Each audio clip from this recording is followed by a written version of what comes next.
Assalomu alaykum hurmatli azizlar. Bugun sizlar bilan ugridan keyingi chuqurcha va chandiqlarni davolashni qanaqa yo'llari bor, qanaqa yo'llari samarali hisoblanadi. Mana shuni gaplashib chiqamiz. Agar tayyor bo'lsangiz, demak boshladik. Agar sizni ham yuzingizda ugridan keyingi chuqurchalar va chandiqlar bo'layotgan bo'lsa, bu videoni albatta oxirigacha ko'ring. Bu video sizga manfaatli bo'ladi. Agar tayyor bo'lsangiz, demak boshladik. Ugridan keyingi chuqurcha va chandiqlarni davolashning har xil yo'llari bor. Buni men asosan 4 ga bo'lganman. Birinchi yo'li bu subsidiya hisoblanadi. Subsidiya degani bu yerda maxsus ignaga kanyula orqali teriga kiriladi va chandiq tagidagi fibroz iplar kesiladi. Kesilgandan keyin chandiq sekin-astalik bilan tepaga ko'tariladi. Bu eng yaxshi samarali usul hisoblanadi. Ikkinchi usul bu mikroigolista RF apparati hisoblanadi. Ya'ni bu apparatda teriga mikroigolkalar kirib, teriga kollagen va elastin hosil bo'lishini tezlashtiradi. Uchinchi usul bu lazerli shlifovka hisoblanadi. Lazerli shlifovkada lazer nurlari terini ustki qavatini kuydiradi va shuni hisobiga terida kollagen va elastin hosil bo'lishi tezlashadi. To'rtinchi yo'li bu TC, ya'ni kimyoviy usul bo'lib, bu yerda har bitta chuqur chandiqning o'ziga kimyoviy moddalar kiritiladi. Ignacha bilan kiritilgandan keyin o'sha joyda kimyoviy kuyish paydo bo'lib, o'sha joyda terida kollagen va elastin hosil bo'lishi tezlashadi. Asosan mana shu 4 ta usul hozirgi vaqtda dunyoda ko'p qo'llaniladi. Endi qaysini qilsak afzalroq va qaysi xavfsizroq hisoblanadi? Birinchi o'rinda agar biza bemorimiz kelsa, endi O'zbekiston sharoitida biza qanaqa qilamiz? Agar bemorning yuzlarida chandiqlar ko'p bo'layotgan bo'lsa va chuqur bo'layotgan bo'lsa, biz albatta unga subsidiya qilishimiz kerak bo'ladi. Subsidiya qilingandan keyin chandiqlar ko'tariladi, yengil bo'ladi va undan keyin biza ikkita usulni tanlashimiz kerak bo'ladi. Birinchisi bu lazerli shlifovka yoki mikroigolista RF hisoblanadi. Lazerli shlifovka bu agressiv muolaja bo'lib, hamma bemorlar ham bunga rozi bo'lishmaydi. Va lazerli shlifovka bizada sezon tanlaydi. Ya'ni biz asosan bu muolajani noyabr oyidan boshlab to fevral oxiri martlargacha qilsak bo'ladi. Qolgan vaqtlarda bizada quyosh aktivligi ko'p bo'lganligi sababli qilmaymiz. Chunki lazerli shlifovkadan keyin terining bir qavati kuyadi, kuygandan keyin unda reabilitatsiya vaqti bor. Hammada har xil, kimdadir 10 kun, kimdadir 20 kun, kimdadir 1 oygacha ketishi mumkin. Va lazerli shlifovkadan keyin ko'pincha bemorlarimizda ikkilamchi dog'lar paydo bo'lish ehtimoli bor. O'shaning uchun bunaqa muolajalar bizni O'zbekistonda uncha ham to'g'ri qilinadi, lekin kamdan kam qilinadi.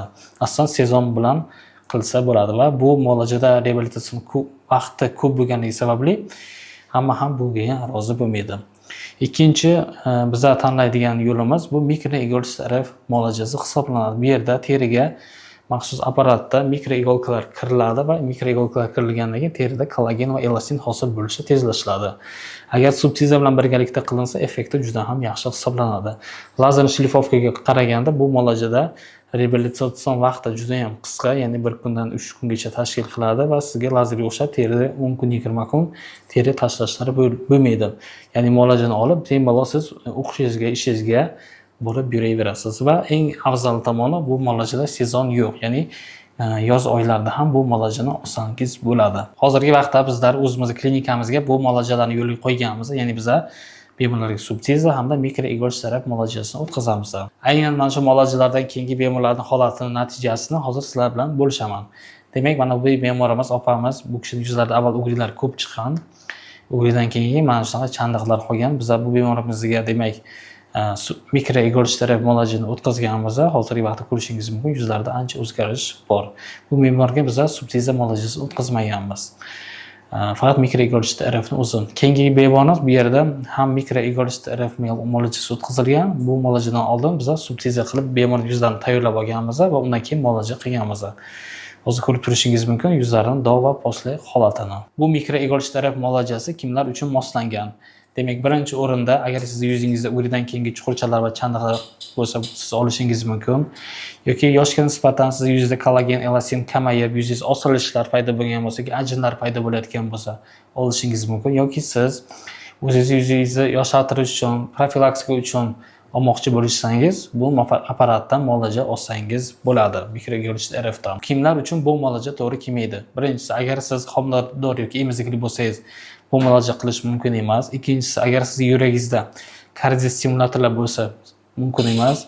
Uchinchisi, agar siz tanangizda temirlar bo'layotgan bo'lsa, masalan, Siz oyog'ingizni sizga travmatolog oyog'ingizga yoki bironta tanangizga shiftlar, temirlar qo'ydi. O'shanaqa vaqtlarda mumkin emas. Agar sizni ham yuzingizda ugridan keyingi chuqurchalar va chandiqlar bo'layotgan bo'lsa, mana shu subsidiya va mikroigol terapiya muolajalarini olishingizni tavsiya qilaman. Bu muolajani olish uchun bizning klinikamizga kelsangiz bo'ladi. Bizning klinikamiz Samarqand shahrida joylashgan Royal Med klinikasi, manzilimiz Mahmud Qo'shqariy ko'chasi 84-uy, Royal Hall restorani yonida, O'zbekistonskiy tomonda. Yoki agar bizlar bilan batafsil bog'lanishni istasangiz, quyidagi Telegram profiliga yozishingiz mumkin. Sizga batafsil ma'lumot beramiz.